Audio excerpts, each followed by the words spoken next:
লাল মাটির পরিত্যক্ত মাটির ঘরের দোকান, কপালেশ্বরের হাট, সোমবার বৃহস্পতিবার ছোট্ট পরিসরেই বসে পুরনো দিঘিরই পারে।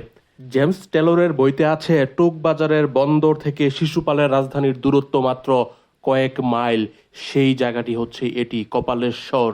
গাজীপুর কাপাসিয়ার সিংহশ্রী ইউনিয়নের কপালেশ্বর নামের মধ্যেই রয়েছে প্রাচীনত্ব। সিংহশ্রী, কপালেশ্বর, বীরুজুলি থেকে মাওনার রাস্তার উপর কপালেশ্বরের বাজার। এই রাস্তাটি ঢাকা কিশোরগঞ্জ মহাসড়কের সাথে ঢাকা ময়মনসিংহ মহাসড়কের একটি সংযোগ রাস্তা। জেমস টেলরের বইটি 1840 সালে প্রকাশ পায়। সেখানে লেখা আছে, টোকের পাশে বানার নদীতে বর্ষাকালে কাঠ এবং বাঁশ ভাসিয়ে দেওয়া হয়, সাপ্তাহিক হাট বসে, কোচ এবং রাজবংশীদের প্রচুর সমাগম হয়। সেখানে তামার মুদ্রার পরিবর্তে কড়ি প্রচলিত, অর্থাৎ জিনিসপত্রের দাম বাংলার অন্য অঞ্চলের যেখানে সস্তা, সেই টোকের পাশেই কপালেশ্বর, এখানেও কড়ি প্রচলিত ছিল। এই হাটটি দেখে সেই কড়ি, রাজবংশী, কোচ, ওই সময়ের কথা মনে পড়ছে। মাটির ঘরের সভ্যতা, ইতিহাসের সাক্ষী হয়ে অনেকগুলো দোকান এখনো টিকে আছে। আমি নাজিব মাহফুজ খান এখানকার অনেকগুলো ড্রোন ভিডিও দিয়েছিলাম আগে।